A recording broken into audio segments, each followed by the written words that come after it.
Hello అండి, అందరికీ నమస్కారం. మన తెలుగు సాహిత్యం ఛానల్కు స్వాగతం. ఈరోజు నేను చదవబోయే కథ పద్మజా చౌదరి గారు రచించిన నన్ను క్షమించవు. కథలోకి వెళ్ళబోయే ముందు మీకు ఒక చిన్న రిక్వెస్ట్. మీరు మన ఛానల్ని ఫస్ట్ టైం చూస్తున్నట్లయితే తప్పకుండా సబ్స్క్రైబ్ చేసుకోండి. ఇక కథలోకి వెళ్దామా? దబదబా తలుపు మీద చప్పుడయ్యింది. ఆ తీరే చెప్తోంది వచ్చిందెవరో. అప్పటికే ఆడపిల్లలిద్దరూ తమ గదిలో పడుకున్నారు. గదిలో లైట్ వెలుగుతోంది కాబట్టి ఇంకా నిద్రపోలేదని అర్థం. మగపిల్లవాడు తన గదిలో పడుకున్నాడు. అతడెప్పుడో నిద్రపోతే గౌరీదేవి వెళ్ళి దుప్పటి కప్పి లైట్ తీసి వచ్చింది. ఇక మిగిలింది ఇంటి ఇల్లాలు. ఆమెకు తెలుసు వచ్చింది తన నాదుడేనని. లేచి కూర్చొని కూతుళ్ల గదికేసి చూస్తుందే తప్ప వెళ్ళి తలుపు తీసే ప్రయత్నం చెయ్యలేదు. రోజు జరిగే తంతె అయినప్పటికీ ఏ రోజుకు ఆ రోజు కొత్తగా టెన్షన్గా ఉంటుంది. బయట తలుపు తడుతున్న శబ్దంతో పాటు లాలు తల్లి అన్న పిలుపు. గౌరీదేవి లేచి లాలిత్య కోసం వెళ్ళింది. ఆమె వెళ్లేసరికి మహిత చదువుకుంటున్న పుస్తకాన్ని గుండెల మీద పెట్టుకొని ఎటో చూస్తుంది. తల్లిని చూడగానే ఆమెలో అంతవరకు చెలరేగుతున్న భావాల తాలూకా అలజడి అధికమయ్యింది. విసురుగా పుస్తకాన్ని తీసి దూకుడుగా టేబుల్ మీదకి గిరాటు వేసింది. మహిత సనుక్కున్నదేమిటో గౌరీదేవికి అస్పష్టంగా ఉన్నప్పటికీ భావం మాత్రం స్పష్టమే. తెలిసే నేనేం చేయగలను అనుకుంది. లాలిత్య మంచం దగ్గరికి వెళ్ళి నెమ్మదిగా ఆమెను తట్టి లేపింది. లాలు, లేమ్మా, నాన్నగారొచ్చారు, వెళ్ళి తలుపుతీ అంది మృదువుగా. అంతకే లేచి దిగ్గున కూర్చుంది లాలిత్య. ఏమాత్రం మత్తు లేకుండా అప్పుడే విచ్చుకున్న కలువల్లా ఉన్నాయి ఆమె కళ్ళు. కాళ్లకు చెప్పులు తగిలించుకొని చకచకా వెళ్ళింది. వెళ్తున్న ఆమెనే ఈర్ష్యగా గమనించాయి రెండు కళ్ళు. ఈ విషయం ఆ తల్లికి తెలుసు. అయినా ఆమె నిస్సహాయత మెల్లగా మహిత దిశ అడుగులు వేసింది. అప్పటికే మహిత దుప్పటి కప్పేసుకుంది. అమ్మా మహి అంది ప్రపంచంలోని అనురాగాన్నంతా రంగరించిన రాగంలో. పిచ్చి తల్లి, ఇప్పుడేమయ్యింది అంది లాలనగా. కన్న తండ్రి సవతి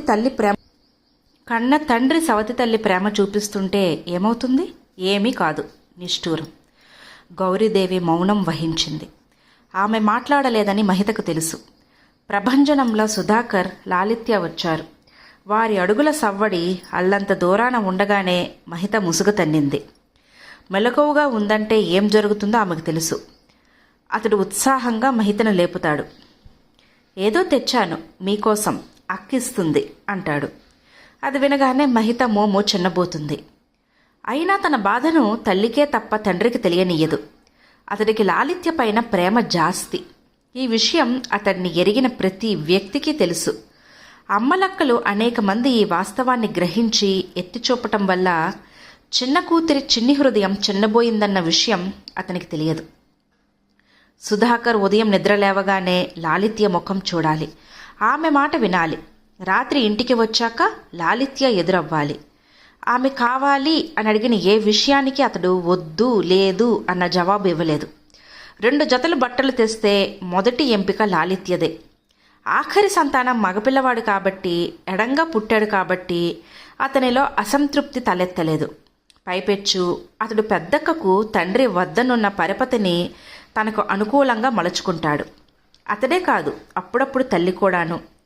ఎటొచ్చి తీవ్రమైన సంఘర్షణకు గురయ్యింది, ఆ రాపిడికి నలిగిపోయింది మహిత ఒక్కటే.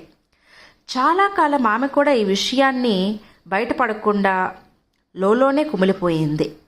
ఈ మధ్య సాధ్యం కావటం లేదు. ఆ రోజు రాత్రి గౌరీదేవి మెదలకుండా ఉండలేకపోయింది. ఏమైనా సరే మహితలో అసంతృప్తి, బాధ ఎక్కువ కాలం ఉండకూడదు. అందుకే మెల్లగా భర్తను కదిపింది. సుధాకర్ అవుననలేదు, కాదనలేదు. మౌనంగా సీలింగ్ ఫ్యాన్ కేసి చూడసాగాడు. అతని ఆలోచనలు ఎక్కడ చిక్కుకుపోయాయో ఆమెకు అంతుపట్టలేదు. ఈ విషయాన్ని ఎత్తి సంభాషణ జరపాలని ఎప్పుడు ప్రయత్నించినా అది సాగటం లేదు. కన్న కూతుర్ని తండ్రి ప్రేమించటంలో విడ్డూరం లేదు. కానీ అతడు ప్రదర్శిస్తున్న ప్రత్యేకత, భేదం ఇట్టే తెలిసిపోతుంది. ఏది ఎలా ఉన్నా ఈ విషయం ప్రస్తావించినప్పుడు అతడు అలా ఏదోలా ఎందుకు అయిపోతాడో ఆమెకు అర్థం కావట్లేదు. ఆమె చెప్పిందంతా విని అతడు తేలిగ్గా కొట్టేశాడు. అన్నీ నీ అనుమానాలు. మహితను నేను సెకండ్గా చూడటం ఏమిటి? అబ్సర్డ్ అన్నాడు. మహితకు 7వ ఏట జ్వరం వచ్చి ప్రమాదంగా ఉంటే రాత్రింబవళ్ళు సేవ చేసిందెవరు? ఈ చేతులు కాదు. మళ్ళా ఆడపిల్ల పుట్టిందని మీ పుట్టింటి వాళ్ళు, నా తరపు వాళ్ళు నిందిస్తూ ఉంటే ఆమెను కిందన పడుకుంటే ఖండించింది ఈ తండ్రి హృదయం కాదు. ఆమెకు మహారాజ్ఞ గౌరవాన్ని కలిగింపజేసింది ఈ కన్నప్రేమ కాదు. అందరి విషయం వదిలే, నువ్వు ఇంతేనా నన్ను అర్థం చేసుకుంది అన్నాడు ఉద్వేగంగా. భార్య ఇక మాట్లాడలేదు. ఆమె విడిచిన నిశ్శబ్ద నిట్టూర్పు నిషీదిలో కలిసిపోయింది. ఉదయమనగా స్నేహితులతో వెళ్ళిన సుధాకర్ మధ్యాహ్నానికి గాని రాలేదు. వస్తూనే హుషారుగా లాలు అంటూ వచ్చాడు. టీవీ చూస్తున్న లాలిత్య లేచి గబగబా ఎదురెళ్ళింది. ఆమె కన్నా ముందు అలర్ట్ అయిన వ్యక్తి మహిత. ఉచ్ఛ్వాస నిశ్వాసలను బిగబట్టి లాలిత్య వెళ్ళిన దిక్కే చూడసాగింది. తండ్రి అంత సంబరంగా పిలిచాడంటే ఏదో అనూహ్యమైనదే తెచ్చుంటాడు. ఆ తెచ్చేది అక్క కోసమని, తనకు లభించే భాగం ఆయాచితమేనని ఆమె నమ్మకం. ఎన్నో మార్లు తిరస్కరించాలని దృఢంగా భావించి కూడా అలా చేయలేకపోయింది. లాలిత్య వెనుకే సుధాకర్ వచ్చారు. అతని చేతిలో ఉన్న బుట్టకేసి అందరూ కుతూహలంగా చూశారు, మహిత తప్ప. కాంతారావు వాళ్ళ తోటకి తీసుకువెళ్ళాడు. పూలను చూడగానే లాలూకి ఇష్టం అన్నాను, అంతే. బుట్టెడు పూలు కోయించాడు. అమ్మా లాలు, నువ్వు తీసుకొని అమ్మకు మహితకు ఇవ్వు అన్నాడు. లాలిత్య అరచేయంత పచ్చగులాబీ తీసుకొని మహితను సమీపిస్తుంటే మహిత తృణీకారంగా చూసి అక్కడి నుంచి లేచి వెళ్ళిపోయింది. తల్లి నిశితంగా గమనించింది. తండ్రి తెల్లబోయాడు. అతనికి అదొక షాక్.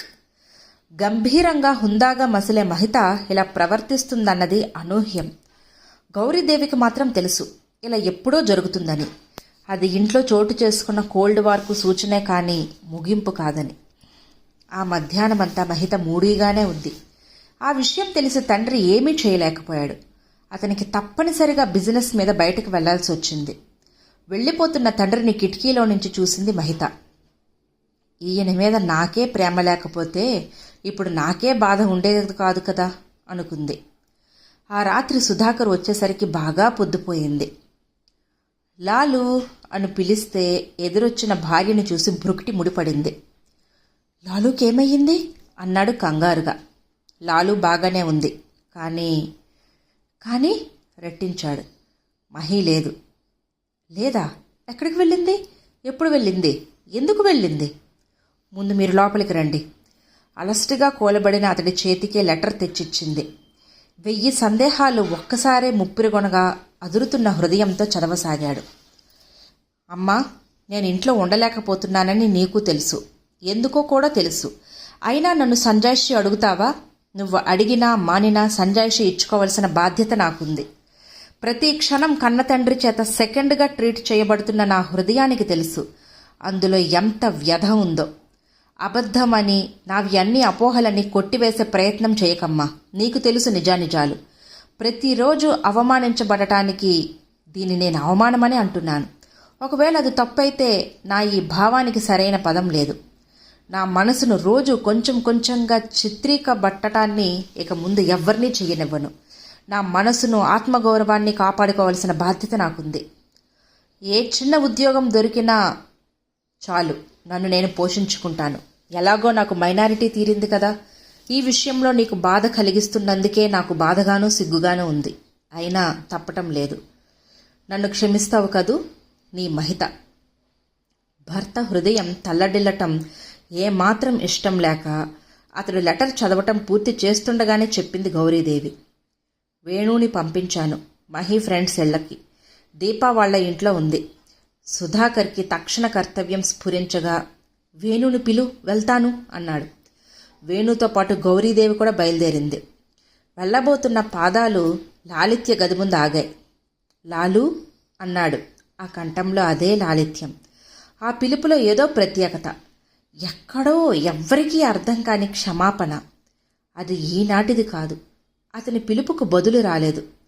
మామూలుగా లాలిత్య ఈ సమయానికి నిద్రపోతుంది. కానీ ఈ రాత్రి నిద్రపోలేదని అతనికి తెలుసు. వెళ్ళి ఆమె మంచం ముందు నించున్నాడు. నిద్రపోతున్నట్లు నటించే ప్రయత్నంలో లాలిత్య, అమ్మా లాలు అన్నాడు అదే మృదువైన కంఠంతో. పొంగిన గోదావరి అయ్యింది ఆమె వేదన. నాన్నా అంటూ బేలగా రోదించింది. సున్నితంగా ఆమె తల నిమిరాడు. నువ్వేం చేశావు తల్లి? లేచి తలుపేసుకో, మేం వెళ్ళి మహిని తీసుకొస్తాం అన్నాడు. ఆమె తలుపేసుకోవటం చూశాక కానీ వాళ్ల కారు కదల్లేదు. మౌన భారాన్ని భరిస్తూ కారు వెళ్లి దీప వాళ్ళ ఇంటి ముందు ఆగింది. ఆ శబ్దానికి ఆ ఇంటి సింహద్వారం తెరుచుకుంది. రండి రండి, మీకోసమే చూస్తున్నాం అన్నాడు రంగనాథం. సుధాకర్తో పాటు వచ్చిన గాంభీర్యం అక్కడి వాతావరణాన్ని అలుముకుంది. మహి నిద్రపోయిందా అన్నాడు సుధాకర్. ఆమెకు ఆ రాత్రి నిద్రపట్టదని అందరికీ తెలుసు. 2 నిమిషాల్లో మహిత అక్కడికొచ్చింది. జ్యోతుల్లా ఉన్న కళ్లతో తండ్రిని సూటిగా చూసి అతని ఎదురుగా కూర్చుంది. ఆ చూడటంలోనూ కూర్చోవటంలోనూ స్పష్టమైంది ఆమె ఈ రాజీకి సిద్ధంగా లేదని. పసితనం నుండి కలిగిన మానసిక సంఘర్షణ, లాలూకు వ్యధతో ఒత్తిడితో ఆమె హృదయం రాటుతేలిపోయింది. సుధాకర్ నిశ్శబ్దంగా చాలాసేపు ఆమెనే గమనించాడు. ఆమె మనసునే చదివాడో, ఆ ఎదలోని గాయాన్నే చూశాడో కానీ చిక్కగా పేరుకుపోయిన నిశ్శబ్దాన్ని ఛేదిస్తూ, నన్ను మన్నిస్తావా మహి అన్నాడు. అందరూ ఉలిక్కి పడ్డారు. మహిత కళ్ళు కలవరాన్ని దాచలేక తల్లడిల్లిపోయాయి. ఏ తండ్రికి ఎదురవ్వకూడని పరిస్థితి నాది. కన్న కూతురికి ఆమె తనకెంత విలువైనదో చెప్పుకోవలసి రావడం ఏ తండ్రికి రాకూడదు. ఒకే దిశలో నా ఆలోచనలు ప్రయాణించడం వలన నాకెంతో ప్రియమైన నిన్ను కష్టపెట్టాను. ఒట్టి క్షమాపణలు కోరితే చాలదు, నీకు సంజాయిషి ఇచ్చుకోవలసిన బాధ్యత నాకుంది. ముందుగా నేను చెప్పేది విను. నీకు న్యాయం తోస్తేనే నన్ను క్షమించు. అందరూ ఊపిరి బిగబెట్టి వినసాగారు. మీ అమ్మకు తొలిసారి 9 నెలలు నిండే సమయానికి నేను ఆమె పుట్టినింటికి చేరుకున్న మొదటి కాన్పు కావటం వల్ల మాలో చెప్పలేని ఉద్విగ్నత. పైగా అప్పుడు మీ అమ్మ ఆరోగ్యం సరిగ్గా లేదు, బలహీనంగా ఉంది, రక్తహీనతతో బాధపడుతూ ఉండేది. చెకప్కు తీసుకువెళ్ళినప్పుడల్లా డాక్టర్ నన్ను చీవాట్లు వేసేది. ఎన్ని జాగ్రత్తలు తీసుకున్నప్పటికీ డెలివరీ కష్టమయ్యింది. ఆమెను పేరున్న పెద్ద నర్సింగ్ హోంలో చేర్పించాం. 4 నిపుణులైన డాక్టర్లు ఆమె డెలివరీకి అటెండ్ అయ్యారు. బయట మేము టెన్షన్తో చచ్చిపోతున్నాం. అప్పుడొచ్చింది డాక్టర్ ఝాన్సీ. చూపులతోనే నన్ను రమ్మని పిలిచింది. తడబడి అడుగులతో వెళ్ళాను. ఏమిటని అడగటానికి కూడా గొంతు పెగల్లేదు. శూన్య దృక్కులతో ఆమె ముందు నించున్నాను. డెలివరీ కష్టంగా ఉంది. తల్లి బిడ్డల్లో ఒక్కరు మాత్రమే దక్కుతారు అంది. ఆమెను నేను ఆ పైన మాట్లాడనివ్వలేదు.